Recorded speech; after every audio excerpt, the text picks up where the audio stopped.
পরিকাঠামো এবং স্বাস্থ্য ব্যবস্থার সিস্টেম চেঞ্জ নিয়ে অপর্ণা সেন মুখ্যমন্ত্রী মমতা বন্দ্যোপাধ্যায়কে খোলা চিঠি দিলেন। একাধিক আন্দোলন হলো শহরে এবং তারপর আমরা যেটা দেখলাম যে স্যালাইনে ছত্রাক, এক্সপায়ারি ডেট পার হয়ে যাওয়া ওষুধ ব্যবহৃত হচ্ছে, তাতে মৃত্যু ঘটছে একের পর এক। মমতা বন্দ্যোপাধ্যায় এরপর বৈঠক ডাকছেন। আলটিমেটলি এই যে এটা শেষ কোথায়, এই যে উন্নত পরিকাঠামো, সেটা মানে দৃশ্যিত হবে কবে আমাদের শহরে, পশ্চিমবঙ্গে? রাজ্যের মুখ্যমন্ত্রী মমতা বন্দ্যোপাধ্যায় এবং রাজ্যের স্বাস্থ্য দপ্তরের মাথা মমতা বন্দ্যোপাধ্যায় তিনি বারবার বলেন সব কেন্দ্রে আমিই প্রার্থী। মুখ্যমন্ত্রী মমতা বন্দ্যোপাধ্যায় যখন নন্দীগ্রামে আহত হয়েছিলেন তিনি নিজের PGSSKM সুপার স্পেশালিটি হসপিটালের বিরুদ্ধে নিজেই নিজের স্বাস্থ্য দপ্তরের বিরুদ্ধে কার্যত যুদ্ধ ঘোষণা করে দিয়েছিলেন। তিনি কার্যত বলেছিলেন যে পিজি হসপিটাল তার ট্রিটমেন্ট করতে পারে, যেখানে নিজের স্বাস্থ্য দপ্তরের মাথা হয়ে নিজের রাজ্য সরকারের বিরুদ্ধেই তিনি অনাস্থা আনছেন ইনডাইরেক্টলি বা ডাইরেক্টলি। সেখানে রাজ্যের স্বাস্থ্য দপ্তরের স্যালাইনের মধ্যে ছত্রাক বেরোবে না তো কী বেরোবে? আর 2 নম্বর কথা, কে খোলা চিঠি দিয়েছে কে বন্ধ চিঠি দিয়েছে এটা আমাদের জেনে লাভ নেই। উল্লেখযোগ্য বিষয়, মুখ্যমন্ত্রী মমতা বন্দ্যোপাধ্যায় একজন ব্যর্থ মুখ্যমন্ত্রী এবং ব্যর্থ স্বাস্থ্য দপ্তরের মাথা। ওনারা জানেন যে এই রাজ্যে সম্পূর্ণভাবে সাধারণ মানুষের মৃত্যু ফাঁদ তৈরি করে রাখা আছে। স্বাস্থ্য দপ্তর থেকে শুরু করে যে কোনো জায়গায় আপনি ঢুকলে বুঝতে পারবেন সেখানে ঘুঘুর বাসা হয়ে আছে। এই যে যত সরকারি হসপিটাল এগুলো এক একটা মৃত্যু ফাঁদ। এখানে মানুষকে মৃত্যুর জন্য শুধুমাত্র মানুষ নিয়ে যাচ্ছে, সেই যে আশায় যে মানুষ বেঁচে ফিরবে সেটা হচ্ছে না। মানুষ মৃত্যু মানে বেশিরভাগ ক্ষেত্রে মৃত্যু ঘটছে। বিভিন্ন মিডিয়া তুলে ধরছে সেই তথ্য পরিসংখ্যান, এটা আমরা বলছি না। সবথেকে বড় কথা, আজকে স্বাস্থ্য দপ্তর কেন এই জায়গায় আইসিইউতে পৌঁছে গেল, এটা মুখ্যমন্ত্রী মমতা বন্দ্যোপাধ্যায় সহ একাধিক স্বাস্থ্য দপ্তরের যারা অধিকর্তা, স্বাস্থ্যমন্ত্রী যিনি স্বাস্থ্য দপ্তরের সম্পূর্ণ যারা দায়িত্ব সামলান তাদের প্রত্যেককে এর জবাব দিতে হবে। কারণ মানুষের জীবন নিয়ে ছেলে খেলা, মানুষের বেঁচে থাকার অধিকারটুকু কেড়ে নেওয়া, এটা কিন্তু রাজ্যের মুখ্যমন্ত্রী মমতা বন্দ্যোপাধ্যায় তথা শাসক দল তৃণমূল কংগ্রেসের কোনো অধিকার নেই। আমরা এর তীব্র ধিক্কার জানাই। যেভাবে রাজ্যে দিকে দিকে শিশু মৃত্যু হচ্ছে, দিকে দিকে বিভিন্ন রকম জঘন্য ঘটনা ঘটছে এবং আজকে ডাক্তারদেরকে ধর্ষিতা হয়ে মরতে হচ্ছে, এর থেকে বড় মানে সবথেকে বড় কথা হসপিটালের মধ্যে মরতে হচ্ছে। এর থেকে সবথেকে উল্লেখযোগ্য বিষয় যে স্বাস্থ্য দপ্তর থেকে শুরু করে হসপিটাল ম্যানেজমেন্ট থেকে শুরু করে বিভিন্ন ক্যাম্পাসগুলো পর্যন্ত আজকে সম্পূর্ণভাবে মৃত্যু ফাঁদে পরিণত হয়েছে। এর দায় তো মমতা বন্দ্যোপাধ্যায়কে নিতে হবে। আর যে মমতা বন্দ্যোপাধ্যায় নিজেই নিজের SSKM হসপিটাল তার বিধানসভার মধ্যে ঢিলছোড়া দূরত্বে তার বাড়ি থেকে, আমি নিজে ভবানীপুরের ছেলে, আমি জানি খুব একটা ডিস্টেন্স নয় তার বাড়ি থেকে পিজি হসপিটাল, সেখানে তিনি নিজেই পিজির বিরুদ্ধে মন্তব্য করছেন, নিজেই নিজের সুপার স্পেশালিটি হসপিটালের বিরুদ্ধে। তাহলে তো বলতে হয় মমতা বন্দ্যোপাধ্যায়কে অবিলম্বে 24 থেকে 48 ঘন্টার মধ্যে পদত্যাগপত্র জমা দেওয়া উচিত নিজের দলের বা নিজের সরকারের মানে পক্ষ থেকে, বা নিজের মুখ্যমন্ত্রীর পদ থেকে সরকারের কাছে, স্পিকারের কাছে। কারণ সবথেকে বড় কথা, মুখ্যমন্ত্রী মমতা বন্দ্যোপাধ্যায় একাধিকবার নিজের যারা পুলিশ আধিকারিক তাদের বিরুদ্ধে অনাস্থা এনেছেন, তাদের বিরুদ্ধে মন্তব্য করেছেন প্রেস কনফারেন্স থেকে। স্বাস্থ্য দপ্তরের অধিকর্তাদের বিরুদ্ধে, হসপিটালের বিরুদ্ধে মানে তিনি একাধিকবার মন্তব্য করেছেন। সরকারটা কে চালাচ্ছে? রাজ্যের সরকারটা কি মোদী চালাচ্ছে? মমতা বন্দ্যোপাধ্যায় চালাচ্ছে। তাহলে ভুলটা তো মমতা বন্দ্যোপাধ্যায়কে পদত্যাগ করতে হবে।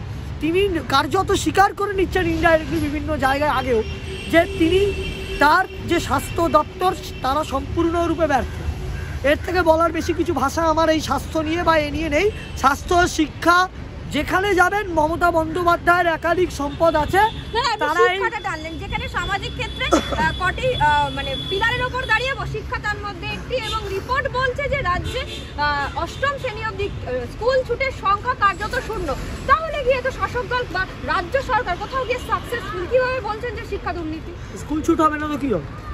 ওই জায়েন্ট সিং, হ্যাঁ বলছি তো, আমি তো বলছি স্কুল ছুটে, আরে স্কুল ছুটের সংখ্যা শূন্য। এই রিপোর্টটা কে দিচ্ছে?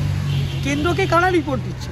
আমার কথাটা হচ্ছে স্কুল ছুট হোক বা না হোক, রাজ্যে শিক্ষায় যে চুরি হয়েছে বা শিক্ষাক্ষেত্রে যে দুর্নীতি হয়েছে তার সবথেকে বড় প্রমাণ তো যারা আন্দোলন করছে, যারা শিক্ষিত বেকার, তারা চাকরি পাচ্ছে না। এই চাকরিগুলো কারা চুরি করবে? কিসের বিনিময়ে চাকরিগুলো বিক্রি করে দেওয়া হবে? কেন SSC সুপ্রিম কোর্টে ডিটেল রিপোর্ট জমা দিতে পারলো না। সাদা খাতায় চাকরি হবে কেন? আমরা বারবার বলছি, এই সব আরাবুল ইসলাম, আমি বলছি না, আমি দেখুন নাম করছি না, যারা ওই শিক্ষকদেরকে জলের জাগ ছুঁড়ে মারে, এই সমস্ত তৃণমূল কংগ্রেসের যারা নেতা, যারা সম্পদ, যারা শিক্ষক শিক্ষিকাদেরকে জাগ ছুঁড়ে মারে, যারা বিভিন্নভাবে শিক্ষা দপ্তরটাকে সম্পূর্ণভাবে নিজের বাড়ি মনে করে, নিজের পাড়ার রক মনে করে, তাদেরকে আমরা ধিক্কার জানাই। এবং উল্লেখযোগ্য বিষয় আপনাকে মনে রাখতে হবে যে আজকে যারা এই নোংরামি, এই শিক্ষাক্ষেত্রে দুর্নীতিকে প্রশ্রয় দিচ্ছে, তারাও কিন্তু শিক্ষাক্ষেত্রে সম্পূর্ণভাবে এই দুর্নীতির সাথে যুক্ত। কারণ আপনি পার্থ চট্টোপাধ্যায় থেকে সুবীরেশ ভট্টাচার্য, যত আজকে আপনি বলুন মানিকবাবু, প্রত্যেকে গ্রেপ্তার হয়েছে। কিসের ভিত্তিতে গ্রেপ্তার হয়েছে? আপনার কাছে প্রমাণ আছে যে তার বিরুদ্ধে কোনো দুর্নীতির অভিযোগ নেই? আজকে কোর্টের কাছে প্রমাণ আছে বলেই তাদেরকে কোর্ট গ্রেপ্তার করছে। আপনাকে বুঝতে হবে। আর একটা কথা বলি, এদেরকে নিয়ে আমাদের কোনো ইন্টারেস্ট নেই। আগামী দিনে 2026-এ মমতা বন্দ্যোপাধ্যায় বুঝে গেছেন আসন্ন নির্বাচনে তার পরাজয় নিশ্চিত, তার সরকারের পতন অনিবার্য। কি করে পরাজয় নিশ্চিত হচ্ছে? যেখানে আপনাদের সদস্য সংখ্যা গ্রহণ করার কথা ছিল 1 কোটি, আপনারা তো 50 লাখে আটকে গেলেন। দেখুন, বিজেপি সম্পূর্ণরূপে সদস্য সংখ্যা ক্যাপচারের ভিত্তিতে রাজনীতি করে না। তারা একটা টার্গেট দিয়েছে, রাজ্য যারা কর্মকর্তা তারা করবে, কার্যকর্তা যারা নেতা বা কার্যকর্তা আমরা সবাই লড়াই করছি। কিন্তু একটা কথা মনে রাখবেন, মমতা বন্দ্যোপাধ্যায় সম্পূর্ণরূপে যে ব্যর্থ, এর সব থেকে বড় প্রমাণ বিগত দিনের নন্দীগ্রামের যে নির্বাচন হয়েছে। যদিও সেটা কোর্টে মামলা হয়েছে, আমি বলছি কোর্টে মেনে নিচ্ছি মামলা হয়েছে, কিন্তু দেখুন এটা তো মানতে হবে, নির্বাচন কমিশনের রিপোর্ট অনুযায়ী সেখানে কাকে জয়ী ঘোষণা করা হয়েছিল সেটাও আপনারা জানেন। যে রাজ্যের মুখ্যমন্ত্রী মমতা বন্দ্যোপাধ্যায়কে, আমি বলছি না, কোর্ট আনকোর্ট বলছি, আমি বলছি না, বিভিন্ন বিরোধী দলের নেতা নেত্রীরা বলছেন তিনি নাকি কম্পার্টমেন্টাল মুখ্যমন্ত্রী। আমি বলছি না, তিনি নাকি 1956 ভোটে রাজ্যের বিরোধী দলনেতা শুভেন্দু অধিকারীর কাছে হেরেছেন। আমি বলছি না, বিরোধী দলের একাধিক নেতা নেত্রীরা বলছেন। আমার কথা হচ্ছে, রাজ্যের বিরোধী দলের তো বলে দিয়েছে যে ভবানীপুরে জেতাটা আরও সহজ। কেন বলেছেন আপনি জানেন? আমি আপনাকে প্রশ্ন করছি, আপনি বলতে পারবেন না। আমি আপনাকে তথ্য দিচ্ছি, আমি নিজে ভবানীপুরের ভোটার, আমি ভবানীপুর বিধানসভার ভোটার, রাজ্যের বিজেপির মুখপাত্র নয় শুধু, ভবানীপুর বিধানসভার ভোটার। আমার ওয়ার্ড 73 নম্বর, মমতা বন্দ্যোপাধ্যায় নিজের। আমি বলছি মমতা বন্দ্যোপাধ্যায় নিজেও ভয় পাচ্ছেন 73 নম্বর ওয়ার্ডে তিনি হেরে যাবেন। 70, 71, 72, 74 চারটে ওয়ার্ডের উদাহরণ দিলাম। এগুলোতে বিগত দিনের নির্বাচনে তৃণমূল কংগ্রেস হেরে গেছে। তার আগে চলে যান লোকসভা নির্বাচন, এই লোকসভার আগে বিধানসভা, তার আগের লোকসভা। ভবানীপুর বিধানসভায় লোকসভা নির্বাচনে ভবানীপুর বিধানসভা ভিত্তিক ফলে তৃণমূল কংগ্রেস পরাজিত ছিল সেই লোকসভায়। আপনাকে বুঝতে হবে, ভবানীপুরে মুখ্যমন্ত্রী মমতা বন্দ্যোপাধ্যায় বুঝতে পারছেন। আমি দেখুন ওই সংখ্যাগুরু ভোটের হিসেব দেখাবো, আমি শুধু একটাই কথা বলবো, মানুষ ঐক্যবদ্ধ।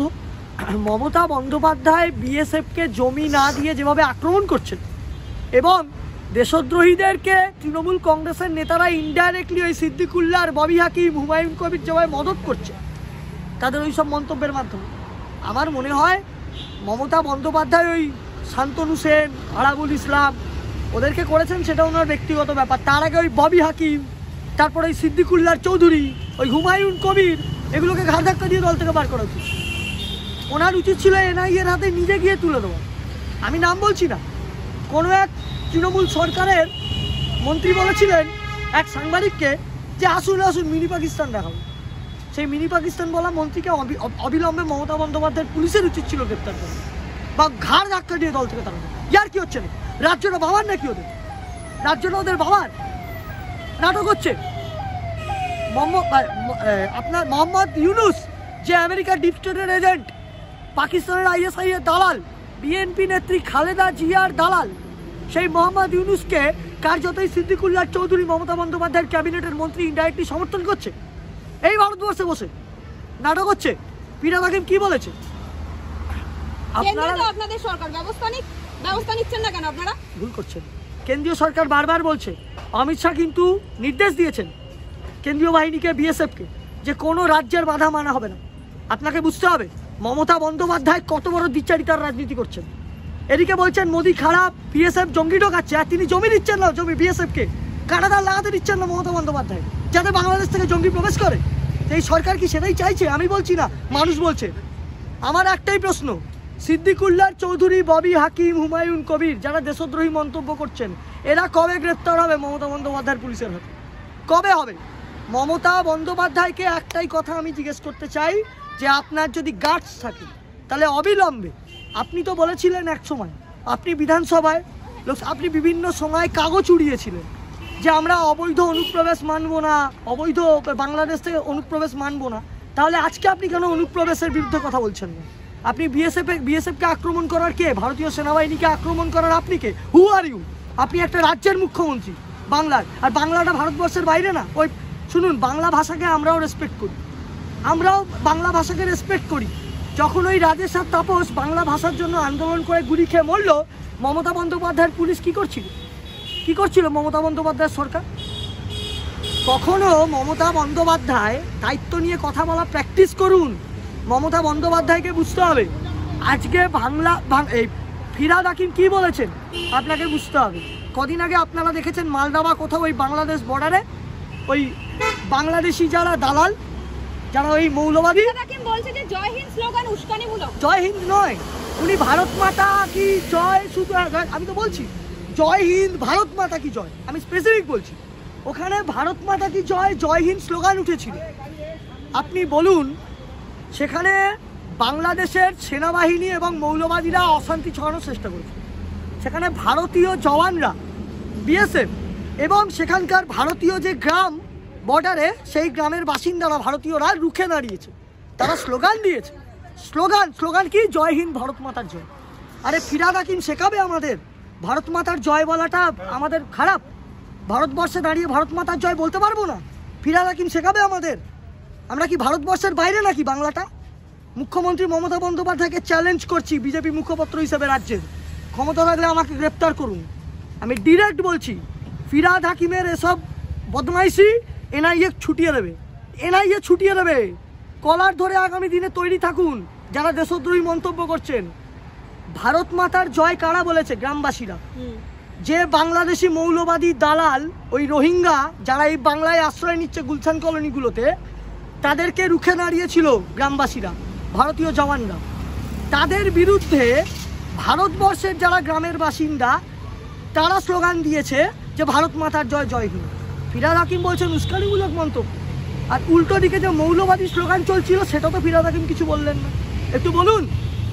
অবশ্য ফিরহাদ হাকিম কী বলবেন? শাসক দলের একাধিক নেতা মন্ত্রী তো বলেন, একজন নেতা, আমার নাম মনে পড়ছে না, আমি যদি খুব ভুল না হই, কেউ একজন বলেছিলেন, আপনারা খুঁজে নেবেন, যে মিনি পাকিস্তান দেখাবো এক সাংবাদিককে, যেটা আপনাকে বলছিলেন।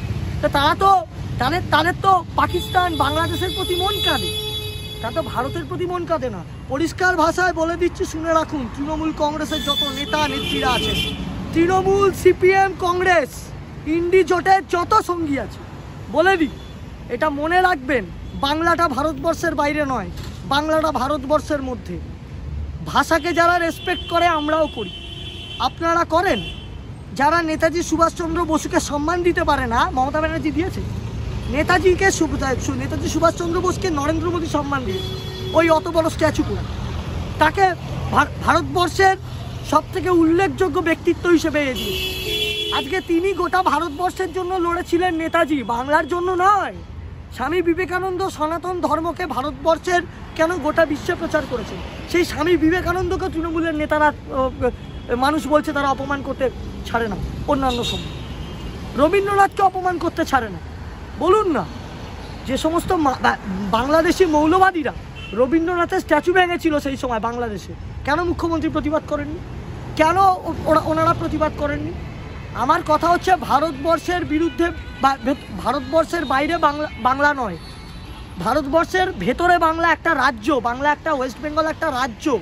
আমাদের প্রথমে হচ্ছে দেশ, তারপর আমাদের রাজ্য। আমরা ভারতীয়, মানে ভারতবর্ষের নিবাসী, আমরা ভারত মাতার সন্তান, আমরা বাঙালি, আমরা গর্ববোধ করি আমরা ভারতীয় সন্তান এবং বাঙালি। কিন্তু এটা নয় যে বাংলাটা ভারতের বাইরে। ওনারা যদি মনে করেন, আজকে ওনারা যদি ভাবেন যে সম্পূর্ণরূপে এই সেফ প্যাসেজ করে দেবো, এটা ভুল করছেন। বাংলায় কেন খাগড়াগড় হবে? বাংলায় কেন বিভূতিনগর হবে? বাংলায় কেন গুলশান কলোনি হবে? এটা মমতা বন্দ্যোপাধ্যায়, ফিরহাদ হাকিম, মোহাম্মদ সেলিম, কংগ্রেসের রাহুল গান্ধী, প্রিয়াঙ্কা গান্ধী, এদের সবাইকে জবাব দিতে হবে। না হলে যেভাবে নরেন্দ্র মোদীর সরকার ক্ষমতায় এসছে বিজেপির, আগামী দিনে আবার বলছি, মমতা বন্দ্যোপাধ্যায় 2026 সালে মমতা বন্দ্যোপাধ্যায় সরকারের পতন অনিবার্য। ওই ভাগীরথীর জলে গণতান্ত্রিক পদ্ধতিতে মানুষের ভোটে ইন্ডিজোটের সঙ্গীরা কংগ্রেস, সিপিএম এবং মমতা বন্দ্যোপাধ্যায়ের দলকে বিসর্জন দেওয়া হবে। এটা মিলিয়ে নেবেন।